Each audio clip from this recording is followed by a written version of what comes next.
Hello students, today we will discuss the circulatory system.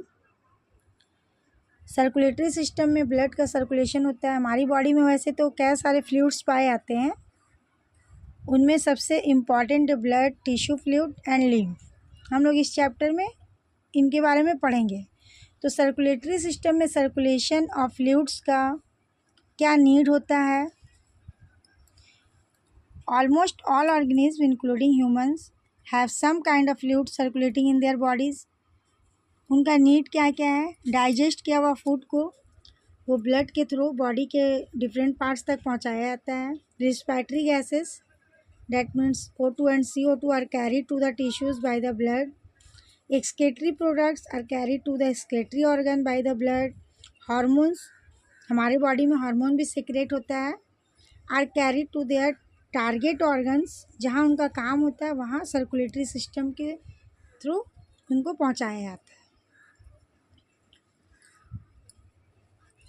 Fluids in our body, वैसे तो blood, tissue fluid and lymph तीन हैं, पर इनमें सबसे इम्पॉर्टेंट है इस चैप्टर में और हमारे सिलेबस में भी दिया हुआ ब्लड के बारे में। ब्लड का कंपोजिशन, ब्लड की प्रॉपर्टीज़, ये सब कुछ पढ़ना है।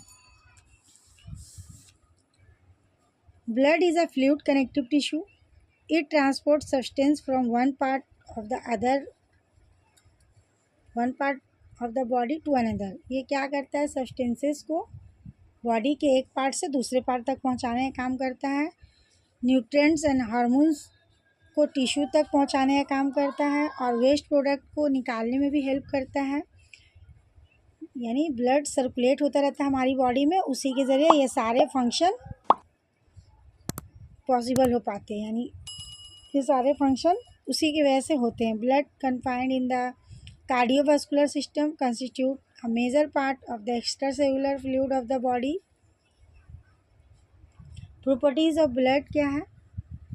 Colour, arterial blood is scarlet red in colour. Blood red colour का होता है, ब्राइट रेड भी बोल सकते हैं। Venous blood is purple red in colour. Total blood volume कितना होता है एडल्ट बॉडी में, 5 to 6 लीटर्स, यानी 7 to 8% ऑफ बॉडी वेट, इतना ब्लड पाया जाता है एडल्ट ह्यूमन में। Viscosity 4 to 5 times that of water. Specific gravity क्या है, 1.050 से 1.061 तक टोटल ब्लड का। पीएच ऑफ द ब्लड क्या होता है, 7.4 पॉजिटिव से लेकर के 0.5 तक हो सकता है। फंक्शन ऑफ ब्लड क्या है, अभी हम लोगों ने पढ़ा कि वो क्या है, काम करता है। Transport of dissolve substance, regulation of pH and ions, restriction of blood losses at injury sites, defence against toxins and pathogens, stabilisation of body temperature.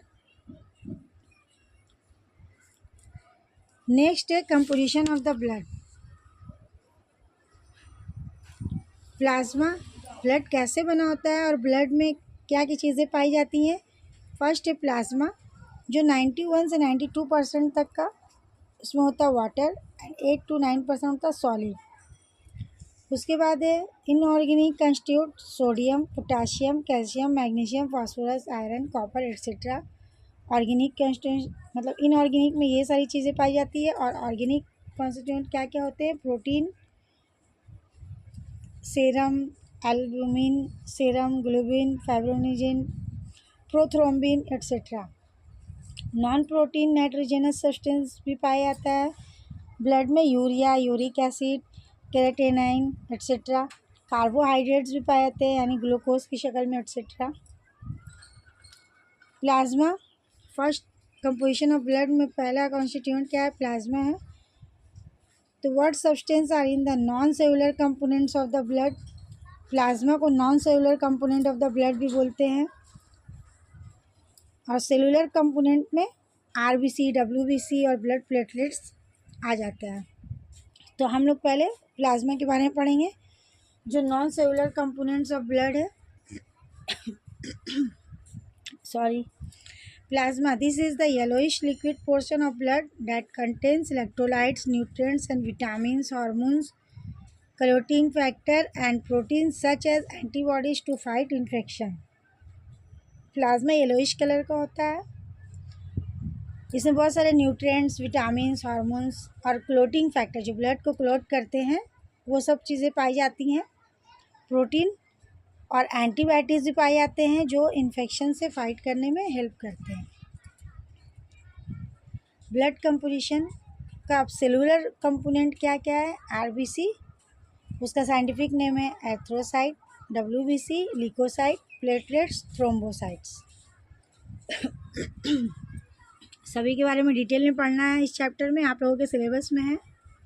Red blood cells also known as erythrocytes are cells in the blood stream that are responsible for carrying oxygen from the lungs to the body's tissues and removing carbon dioxide from those tissues to be exhaled. RBC का यहाँ diagram दिया हुआ है, आप लोग देख रहे हैं।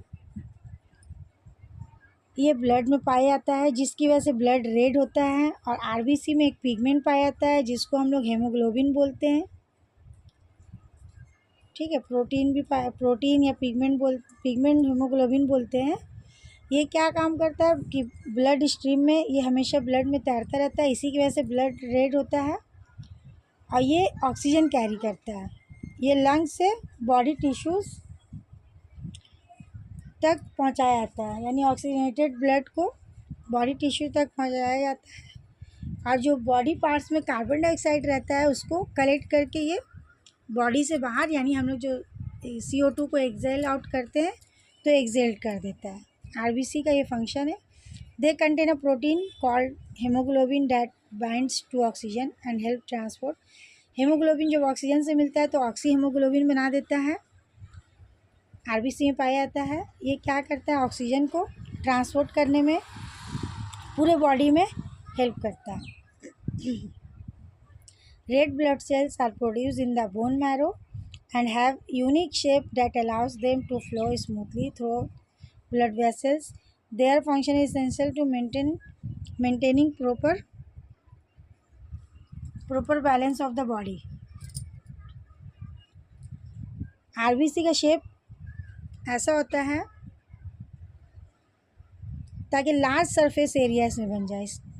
इसका शेप लार्ज सरफेस एरिया इसीलिए होता है, ज़्यादा से ज़्यादा सरफेस रहेगा, जितना ज़्यादा रहेगा उतना ज़्यादा ऑक्सीजन को एब्जॉर्ब करेगा और हमारे बॉडी के पार्ट्स में डिस्ट्रीब्यूट करेगा।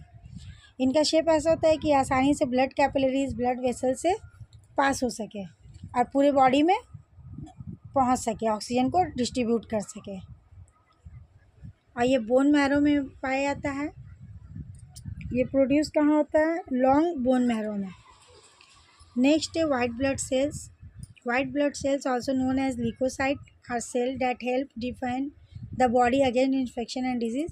इसका सबसे इम्पॉर्टेंट काम क्या है कि ये बॉडी को इन्फेक्शन एंड डिजीज़ से बचाने में प्रोटेक्ट करता है, डिफेंड करता है, ठीक है, हेल्प करता है।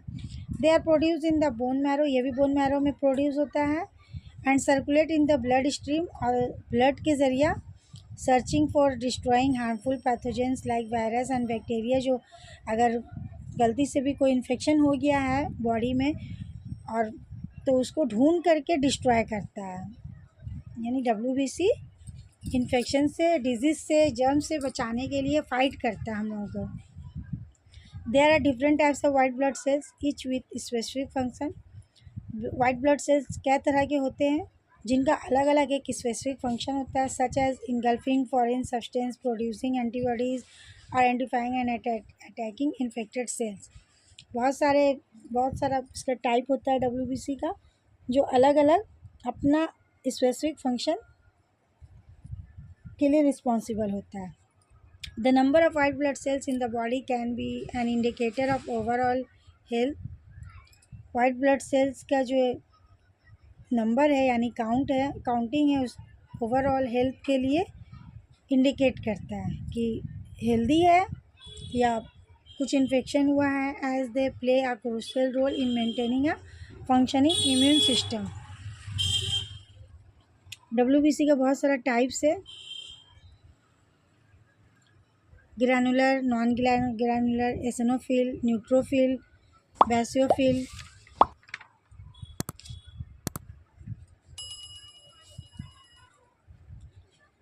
आप लोग देख सकते हैं ग्रैनुलर मीन्स ग्रैनुल की शक्ल में यहाँ पे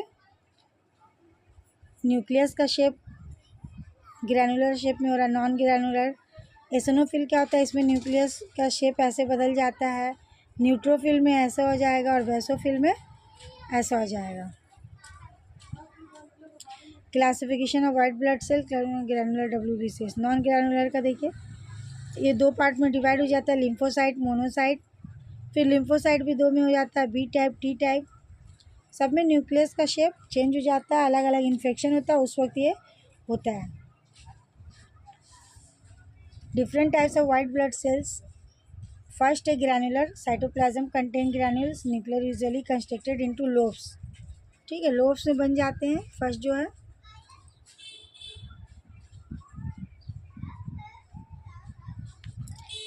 न्यूट्रोफिल में क्या होता है, 3 और 4 लोब्स में बन जाते हैं, न्यूक्लियस बन जाते हैं, ये जो बना हुआ है 3 और 4 लोब्स में। और एसोनोफिल में क्या होता है कि सिर्फ 2 लोब्स में न्यूक्लियस बन जाता है, ये आप लोग देख सकते हैं डायग्राम में। बेसोफिल में क्या होता है, nuclear large and initially lobe granule stain with, जो बहुत सारा ग्रैन्यूल नज़र आ रहा है इसको हम लोग बोलते हैं बेसोफिल। बेसोफिल यहाँ है। नॉन ग्रैनुलर में लिम्फोसाइट, मोनोसाइट। लिम्फोसाइट में क्या होता है, smallest of WBC single large nucleus, एक लार्ज न्यूक्लियस बन जाता है। और मोनोसाइट में क्या होता है, large of WBC nucleus large kidney shape बन जाता है। मोनोसाइट में आप लोग देख रहे हैं किडनी शेप बन गया, न्यूक्लियस खड़ा है, न्यूक्लियस का शेप। इसको भी दो दो पार्ट में डिवाइड करते हैं। ये सब क्या है, different types of white blood cells है। ब्लड प्लेटलेट्स क्या है, platelets are small colourless cell fragments that play a crucial role in blood clotting. Platelets का बहुत सबसे इम्पॉर्टेंट काम क्या है, ब्लड को क्लोट करता है। अगर किसी वक्त किसी को चोट लग जाए, कट जाता है, तो थोड़ी देर बाद खून अपने आप ही ब्लड जो है रुक जाता है। कैसे, क्योंकि उसमें ब्लड प्लेटलेट्स पाए जाते हैं और इसमें प्रोटीन पाए जाते हैं जो ब्लड को क्लोट करने में हेल्प करते हैं। अगर ब्लड क्लोट नहीं होगा, नहीं रुकेगा, तो फिर ब्लड रुकेगा ही नहीं, इंसान की डेथ भी हो सकती है अगर ब्लड नहीं रुकेगा तो। इसलिए बहुत इम्पॉर्टेंट चीज़ है platelets. When a blood vessel injured, कोई ब्लड वेसल्स अगर कट आ गया उसमें, platelets rush to the site and form a plug to stop bleeding, और एक नेटवर्क की तरह, प्लग की तरह बनाते हैं जिससे ब्लड रुक जाता है। They also release chemicals that attract more platelets and promote the formation of stable clot. Additionally, platelets help repair damaged blood vessels by releasing growth factors that stimulate the growth of new cells. Without platelets, even minor injuries could cause life-threatening bleeding. बहुत सारे platelets को बुला करके मतलब release करता है, एक ऐसा केमिकल रिलीज होता है जो वहाँ पे एक नेटवर्क थ्रेड लाइक स्ट्रक्चर को बनाता है और जिसकी वजह से ब्लड रुक जाता है। Injured tissue cell and platelets release करता है थ्रोम्बोकाइनेज और थ्रोम्बोप्लास्टिन और फैक्टर एक्स। ठीक है, ये रिलीज़ होता है। एक केमिकल अभी मैंने बोला, एक केमिकल रिलीज़ होता है थ्रोम्बोकाइनेज या थ्रोम्बोप्लास्टिन। वो क्या काम करता है, जो ब्लड प्लाज्मा में बिल्कुल इनएक्टिव रहता है वो कैल्शियम आयन से मिल करके थ्रोम्बिन यानी एक्टिव कर देता है। थ्रोम्बिन को एक्टिव होने के बाद वो फाइब्रिन में चेंज कर देता है, उसको थ्रोम्बिन को फाइब्रिन में कन्वर्ट कर देता है। फाइब्रोनिजिन क्या है, found in blood plasma, soluble रहता है, लेकिन जब उससे फाइब्रोनिजिन से फाइब्रिन बन जाता है तो ब्लड में इनसॉल्युबल हो जाता है और forms a network of sticky thread. वहाँ पे एक नेटवर्क बना देता है जिसकी वजह से ब्लड क्लोट हो जाता है। इस तरीके से ब्लड रुक जाता है। इस स्ट्रक्चर में देखिए आप लोग, जो रेड रेड दिया वो RBC है यानी एर्थ्रोसाइट। एसोनोफिल है, एसोनोफिल्स मीन्स 2 लोब्स पाया जाता है, न्यूक्लियस में 2 lobes, 2 lobes. Monocyte means kidney shaped हो जा रहा है। लिम्फोसाइट मीन्स एक लार्ज न्यूक्लियस बन जा रहा है। बेसोफिल में भी न्यूक्लियस लार्ज हो जाता है और 2 लोब में बन जाता है। और ये छोटे छोटे वाइट कलर के प्लेटलेट्स है जो हमारे ब्लड में पाए जाते हैं। स्ट्रक्चर ऑफ देख रहे ब्लड आप लोगों को क्लियर समझ में आ गया होगा। न्यूट्रोफिल्स क्या है, मोनोसाइट, लिम्फोसाइट। नेक्स्ट है द एवियो सिस्टम। ब्लड में एवियो सिस्टम क्या है? There are 4 main blood groups defined by the ABO system. ABO system का क्या ज़रूरत पड़ा, कैसे? Blood transfusion of blood groups. आप लोग सुनते होंगे ऑपरेशन के वक्त या कोई भी किसी का अगर बहुत ज़्यादा ब्लड अगर बह गया है तो उसको ब्लड बॉडी में चढ़ाया जाता है। तो वो कैसे किया जाएगा, किस इंसान को किसका ब्लड क्या है और किसको कौन सा ब्लड सूट करेगा, कौन उसके लिए मैच करेगा, तो इसके लिए एवियो सिस्टम बनाया गया। Sometimes it becomes necessary to inject blood into the body of patient undergoing surgical operation. This is called blood transfusion. Blood taken from a healthy person, जिससे लिया जाता है। ब्लड कहाँ से आता है? कोई भी हेल्दी पर्सन का ही लिया जाता है तो उसको डोनर कहते हैं। और जिस पर्सन को वो ब्लड दिया जाता है, जिसके बॉडी में ट्रांसफ्यूज़ किया जाता है मैच करके, तो उसको रेसिपिएंट बोलते हैं। तो ब्लड मैच करना बहुत ज़रूरी होता है। अगर ब्लड मैच नहीं करेगा तो फिर बहुत मुश्किल हो जाएगी। तो इसलिए एवियो सिस्टम बनाया गया। There are 4 main blood group defined by the ABO system. जैसे पहला ब्लड ग्रुप ए होता है, बी होता है, एक ग्रुप ओ होता है और एक ग्रुप ए बी होता है। ब्लड ग्रुप है A has A antigen on the red blood sales with antibodies in the plasma. यानी ब्लड ग्रुप ए में ए एंटीजन होता है और बी एंटीबॉडीज़ होता है। ब्लड ग्रुप बी में बी एंटीजन होता है with antibodies in the plasma. अब ओ में क्या होता है? Has no antigens. इसमें कोई भी एंटीजेंस नहीं पाता, लेकिन both anti A and anti B bodies in the plasma. Blood group A B has both A and B antigens but no antibodies. R H factor हम लोग जानते हैं, आप लोग सुनते होंगे कि B positive, B negative, O positive, A B positive. तो इसके लिए आर एच फैक्टर का होना ज़रूरी है। आर एच फैक्टर क्या है? What does are H factor refers to? RH is the most important blood group system after ABO in transfusion medicine. ABO system के बाद भी बहुत सारी प्रॉब्लम्स हुई, क्लियर नहीं हुआ, तो इसलिए RH फैक्टर को भी डिस्कवर किया गया। One of the most complex of all RBC blood group system with more than 50 different RH antigens. The genetics nomenclature and antigenic interaction are unsettled. There are 2 genes RHD and RHC. Blood group ए में A antigen पाया जाता है और अभी जो मैंने पढ़ा, और एंटीबॉडीज़ बी पाया जाता है। बी में बी एंटीजन पाया जाता है और एंटीबॉडीज़ ए पाया जाता है। ए बी में ए एंड बी एंटीजन पाया जाता है और एंटीबॉडीज़ नहीं होता कुछ भी। लेकिन ओ में एंटीजन नहीं होता, एंटीबॉडीज़ ए एंड बी पाया जाता है। अब नेक्स्ट है ब्लड ग्रुप के बाद हम लोग ब्लड सर्कुलेशन सिस्टम पढ़ेंगे in heart. The circulatory system consist of heart, blood vessels and blood arteries, veins and capillaries etcetera. Heart का लोकेशन क्या होता है? हार्ट कहाँ पाया जाता है?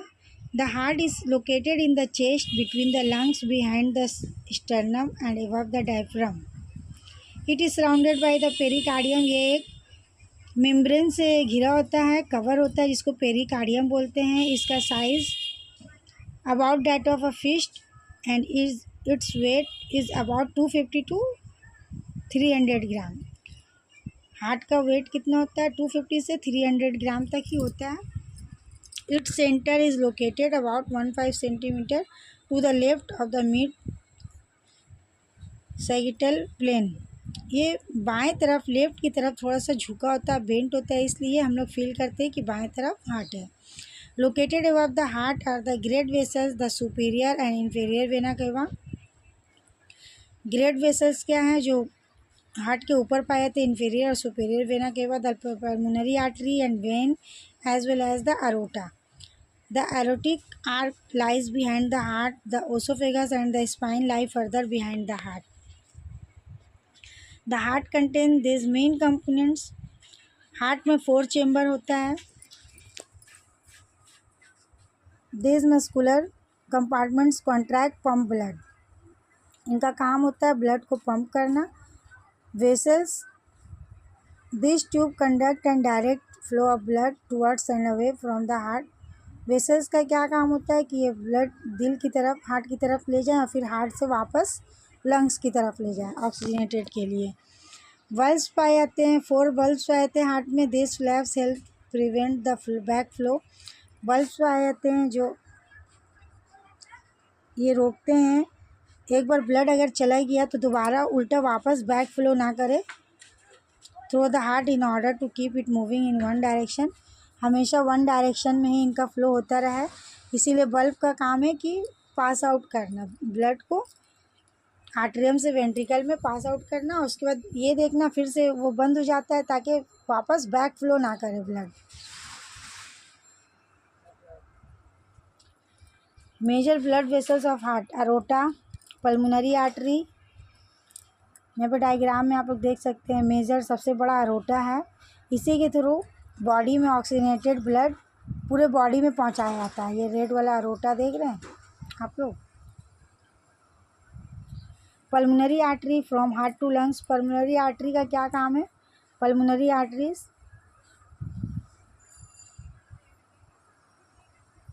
पल्मोनरी आर्टरी को देखिए यहाँ पर डायग्राम में, ये क्या करता है, हार्ट से लंग्स तक पहुँचाता है। हार्ट से लेकर के लंग्स तक डीऑक्सीजनेटेड ब्लड, जिसमें ऑक्सीजन की कमी हो जाती है, उस ब्लड को ले आके लंग्स में पहुंचाता है फिर से ऑक्सीजनेटेड होने के लिए। और पल्मोनरी वेन उसी ऑक्सीजनेटेड ब्लड को लेकर के फिर से हार्ट तक पहुंचाता है, vena cava. From body to heart, इसका काम होता है ब्लड को बॉडी से हार्ट तक पहुंचाना। कोरोनरी आर्टरी क्या supplies blood to heart muscles. Coronary artery क्या करता है, ब्लड को सप्लाई करता है हार्ट मसल्स में।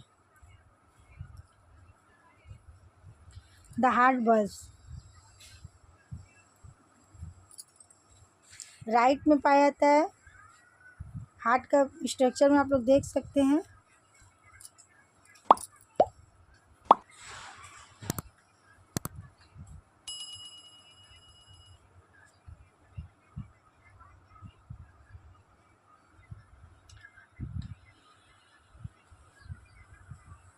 इस साइड को बोलते हैं राइट, उस साइड को बोलते हैं लेफ्ट। तो राइट में पाया जाता है ट्राइकास्पिड बल्ब, राइट में पाया जाता है ट्राइकास्पिड बल्ब और लेफ्ट में पाया जाता है बाइकास्पिड बल्ब।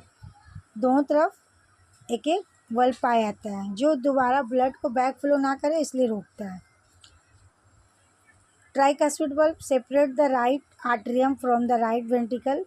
ये राइट आर्टरियम से ब्लड को राइट वेंट्रिकल में भेजता है और बैक फ्लो दोबारा जो है खून ब्लड जो है वापस ना चला जाए आर्टरियम में, इसको रोकता है। Bicuspid bulb separates the left atrium from the left ventricle, prevents back flow into atrium. ये भी यही देखता है कि दोबारा ब्लड वापस बैक फ्लो ना कर जाए। सेमुल्यूनर बल्ब्स, पल्मोनरी बल्ब और Arctic bulb separate the right ventricle from the pulmonary arteries, prevent backflow after ventricular contraction. Arteries separate the left ventricle from the aorta, prevents backflow after contraction. Blood circulation in heart. Blood circulation in heart कैसे होता है, सबसे पहले superior vena केवा और inferior vena cava deliver करता है oxygen poor blood from the veins. Body के सभी पार्ट से डीऑक्सीजनेटेड ब्लड को लेकर के राइट आर्टरियम में कलेक्ट कर देता है। उसके बाद राइट आर्टरियम कॉन्ट्रैक्ट करके राइट वेंट्रिकल में ब्लड को पास आउट कर देता है। पल्मोनरी आर्टरीज क्या करता है, लंग्स तक ले आता है टू गेट ऑक्सीजन। उसके बाद डीऑक्सीजनेटेड ब्लड को पल्मोनरी आर्टरीज लंग्स तक पहुंचाता है ताकि वहाँ पे ब्लड ऑक्सीजनेटेड हो जाए और कार्बन डाइऑक्साइड को ड्रॉप ऑफ कर दे, यानी बाहर कर दे, एक्सक्रीट कर दे। Oxygen rich blood is return, उसके बाद जब ऑक्सीजनेटेड हो जाता है ब्लड तो उसको वो रिटर्न हो जाता है to the left heart through the 4 pulmonary veins. Pulmonary veins के through oxygenated blood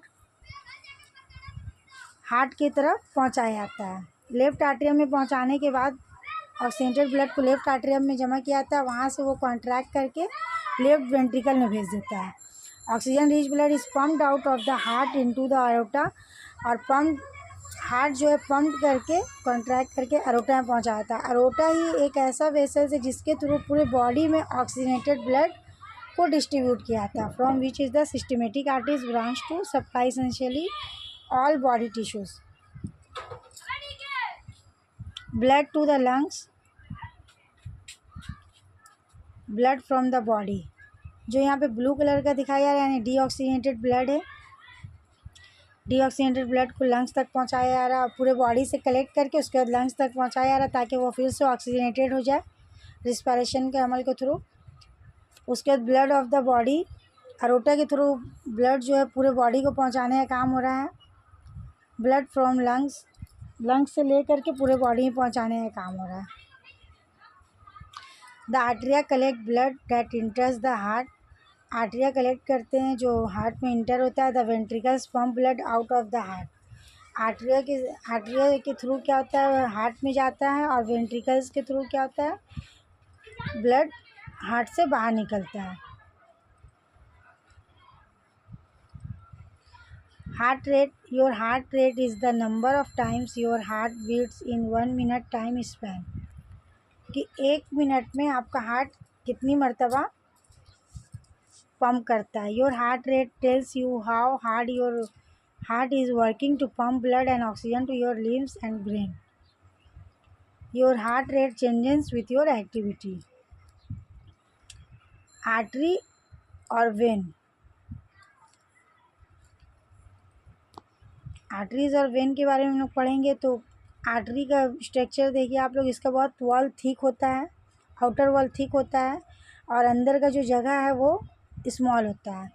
thick layer of muscles and elastic fibres. Capillary very small lumen होता है, बहुत पतली सी, जो पतली सी ट्यूब लाइक होती है उसको कैपिलरीज बोलते हैं। लेकिन वेन और आर्टरी बड़ा होता है, तो वेन में ज़्यादा अंदर जगह पाई जाती है यानी ल्यूमन लार्ज होता है। Fairlie thin outer wall, when में थिन लेयर ऑफ मसल्स होता है यानी ऊपर इसकी लेयर जो होती है वो थिन होती है, लेकिन आर्टरी में वो बहुत मोटी होती है। ऊपर की जो आउटर मोस्ट लेयर है वो आर्टरी की मोटी होती है, वेन में थिन होती है। लेकिन वेन में अंदर ज़्यादा जगह पाया जाता है और आर्टरी में कम जगह पाया जाता है। तीनों का स्ट्रक्चर के बारे में पढ़ना है, arteries, capillaries, veins. Structure of wall arteries का कैसा होता है अभी हम लोगों ने डायग्राम में देखा।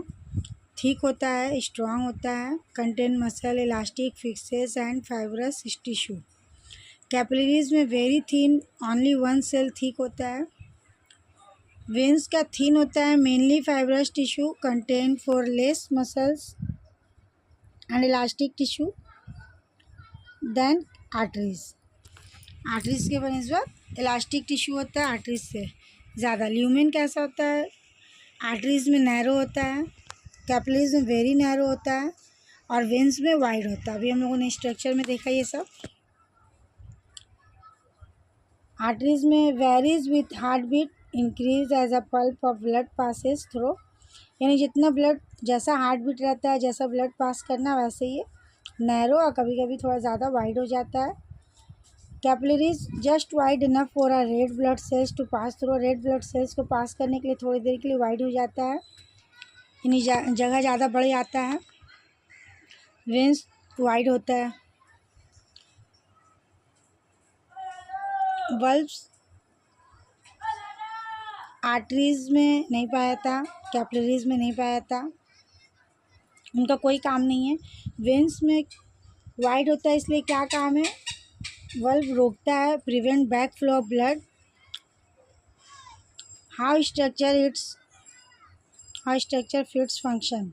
Strength and elasticity needed to withstand the pushing of the blood, prevent bursting and maintain pressure wave, help to maintain high blood pressure, preventing blood flowing backwards.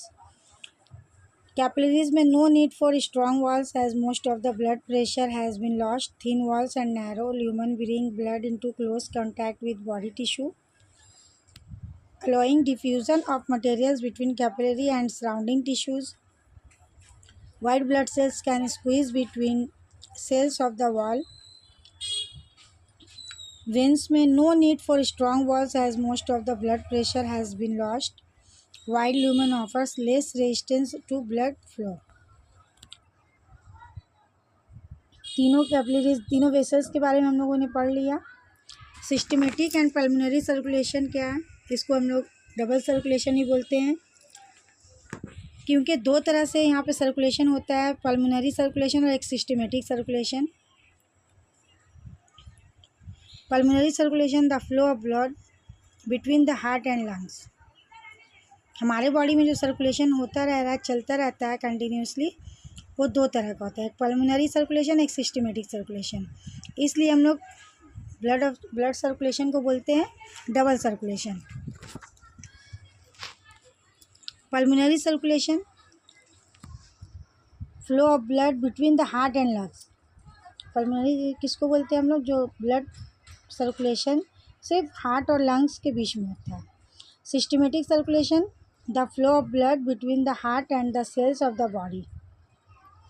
Systematic में क्या होता है, सिस्टमेटिक सर्कुलेशन में कि blood flow करता है सिर्फ heart and cells of the body, इसमें लंग्स नहीं आता, इसलिए इसको सिस्टमेटिक सर्कुलेशन बोलते हैं। तो पूरा सर्कुलेशन दो तरह से हो रही है, इसीलिए हम लोग इसको डबल सर्कुलेशन भी बोलते हैं।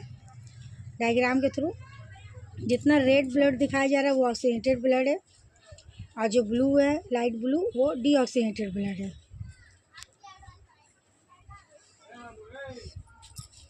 Blood pressure expressed as two numbers, these represent the pressure against the walls of your blood vessels as the blood moves through them.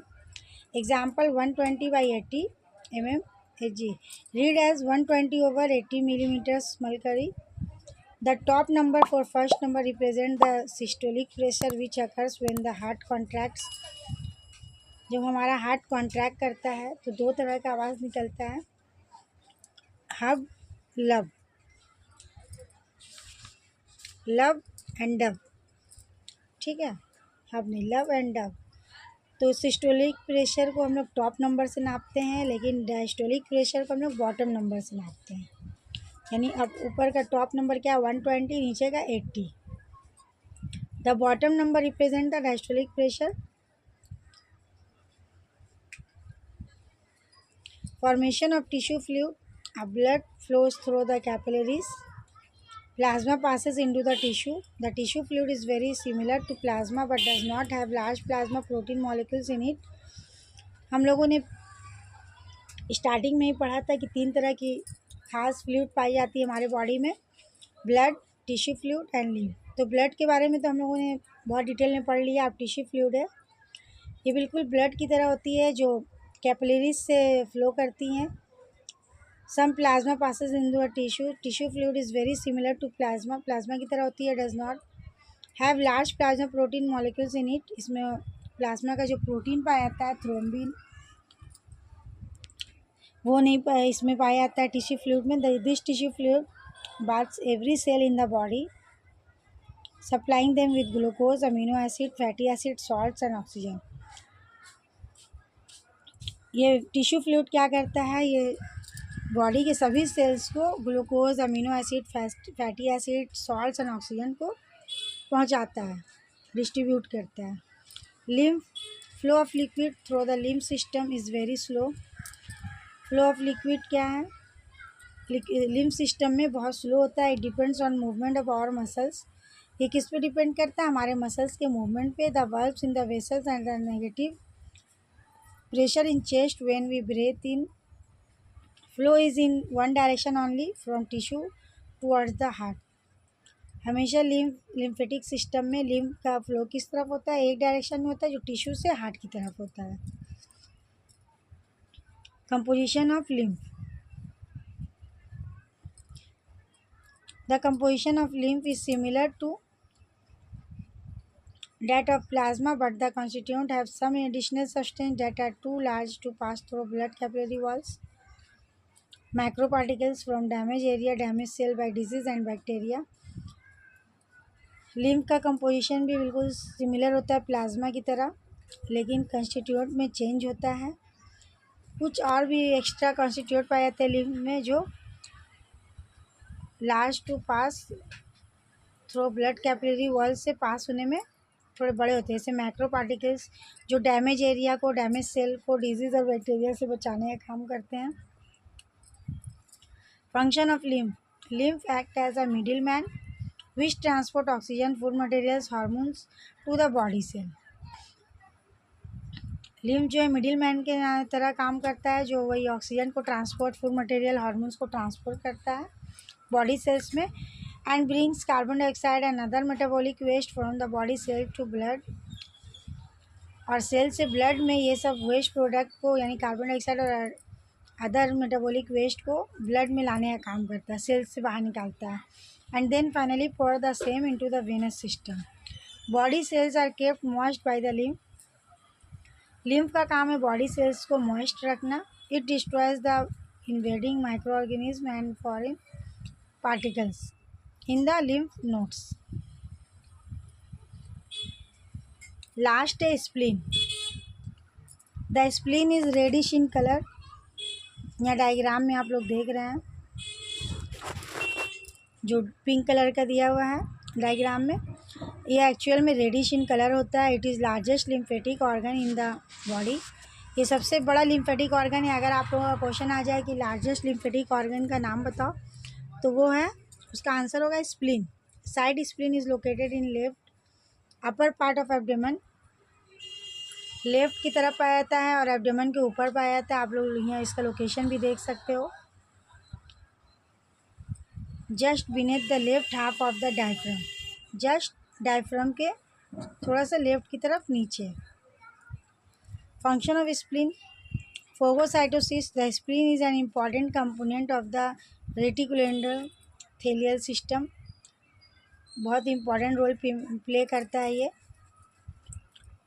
हेमोपोसिस। The spleen is an important haemopoietic organ during life. Lymphosis continues through life. In adult, spleen hemophasis can restart in certain diseases like chronic myeloid leukemia and myelofibrosis।